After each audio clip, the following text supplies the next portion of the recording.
Let's switch over to Vol. Realize it's come off a bit of a cliff. It's kind of been heading down for a while now.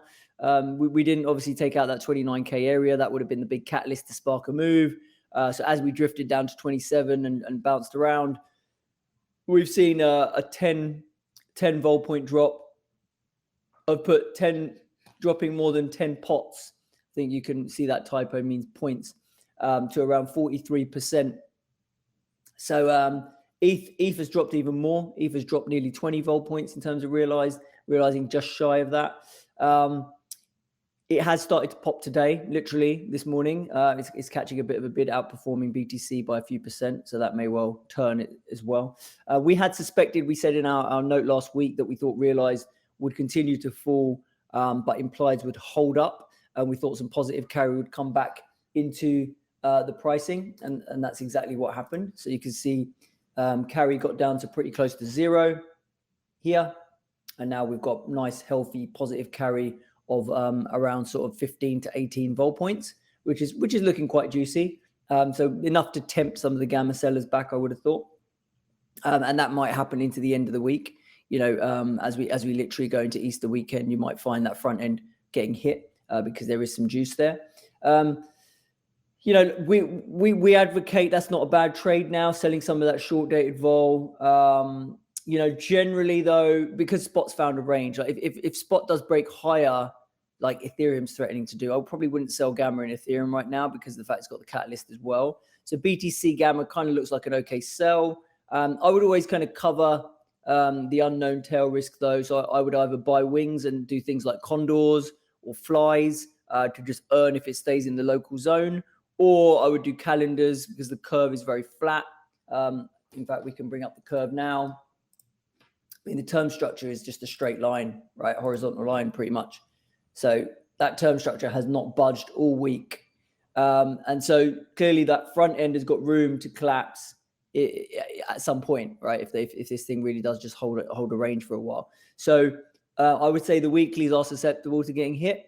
But if you are going to sell 1 to 2 week gamma, I would think buying sort of 1 to 2 month stuff against it and doing it as a calendar is a much safer trade than just smashing out the outright vol, right? Especially because on the upside, we know this thing could really start to motor, okay?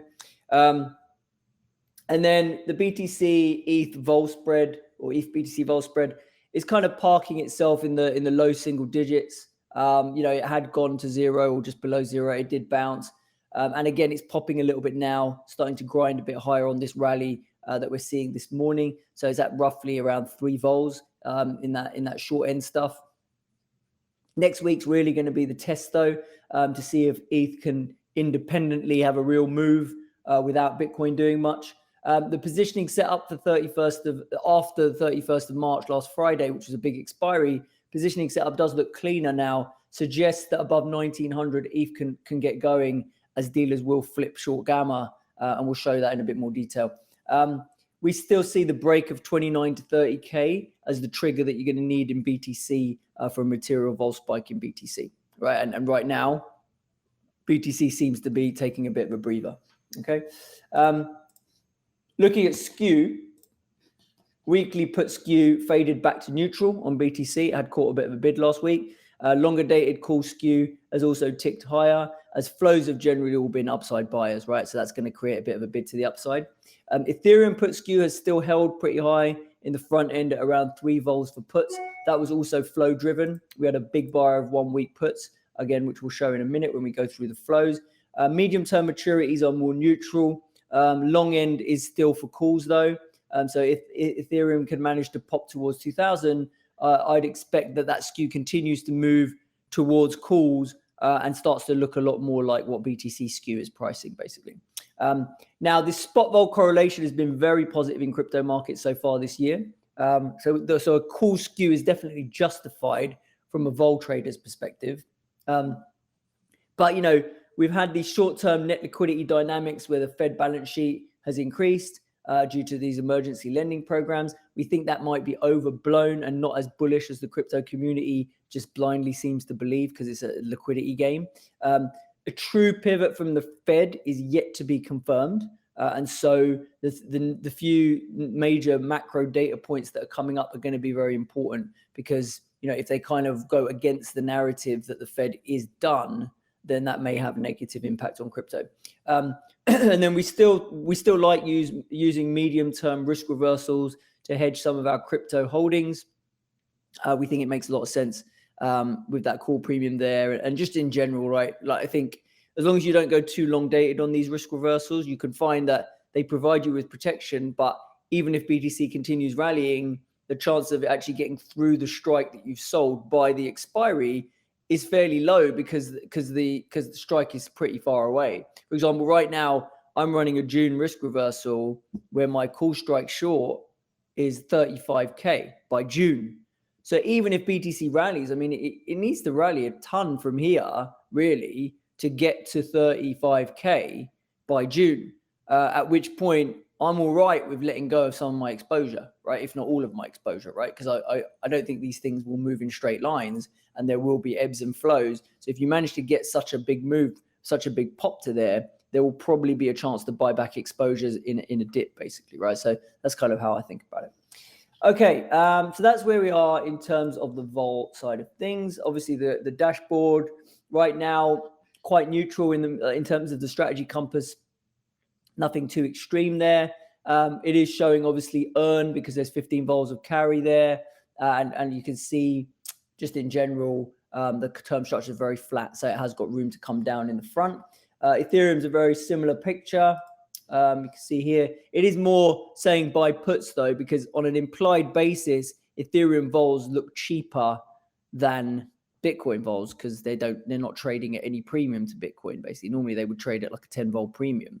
So Ethereum vols do look good value at 60 in general from a historic implied basis. But if we look at the realized, they look terrible value, because there's 18 vols of positive carry there, right? So it's a bit of a conflicting message in Ethereum here. So I personally wouldn't read too much into it. Also, buying puts right now in Ethereum when it might be breaking to the upside on the Shanghai catalyst, it just seems like you probably don't want to do that right now. It's probably a little bit dangerous. Okay. And then let's go to the flows now. Options volumes were more in line with average in the last week. It was primarily bullish flows, continuing to take advantage of spot weakness to buy call spreads generally. So the kind of call spreads people were buying were the May 3238 strikes, 32K 38 strikes. There was also a lot of volume going on in that, because we think there was potential position transfer to the equivalent CME options. So listed on the CME exchange, you also have Bitcoin options. So say someone was a little bit nervous about all the scandals that have come in crypto space, in crypto companies, crypto exchanges, right?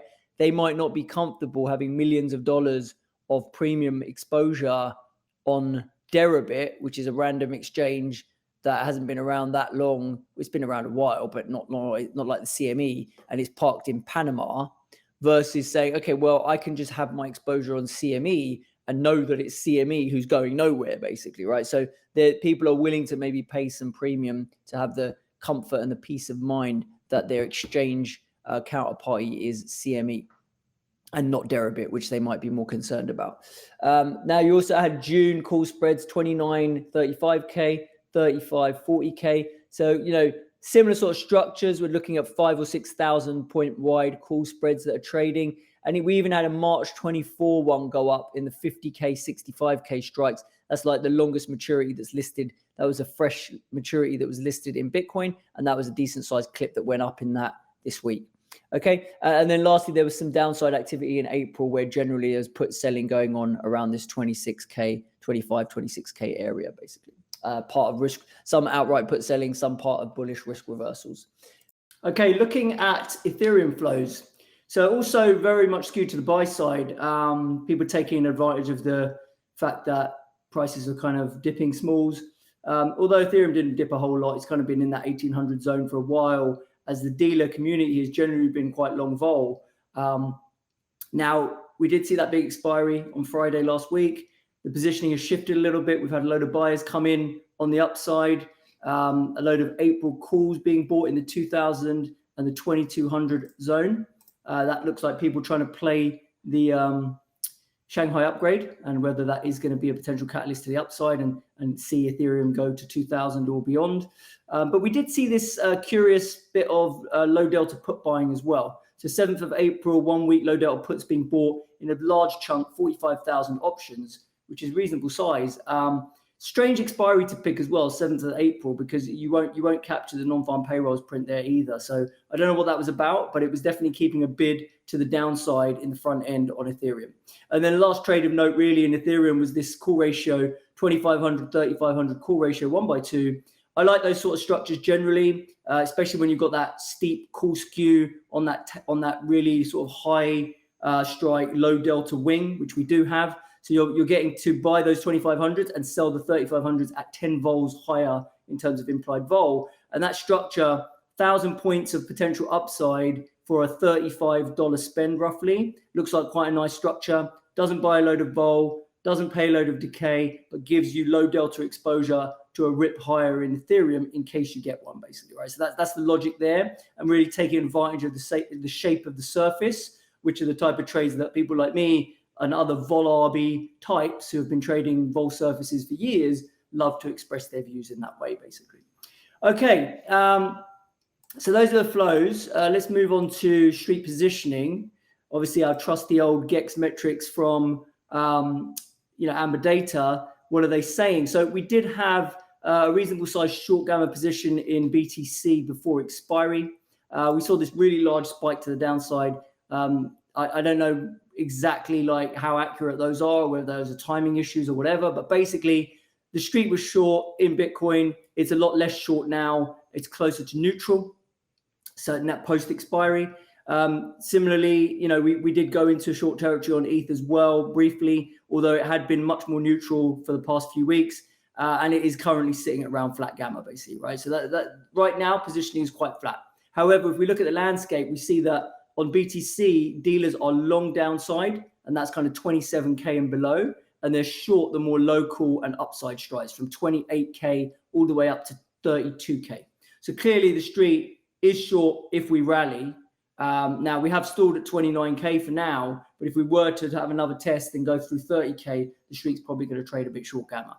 Now looking at Ethereum, typically we've seen long positioning in Ethereum, but after this expiry is gone and now a load of fresh April call buyings come in, you can see that dealers are quite short the upside. So whilst there's a big long strike here across a whole host of maturities, once we get away from that 1,800 strike, which we seem like we're trying to do right now, if we get above 1,900, dealer positioning does flip short, and we may well that may well be the catalyst to fuel further upside and get that final push up towards 2,000 that we've been looking for around the timing of the Shanghai upgrade as well. So that's kind of what we're seeing, and that's what we're thinking with regards to positioning.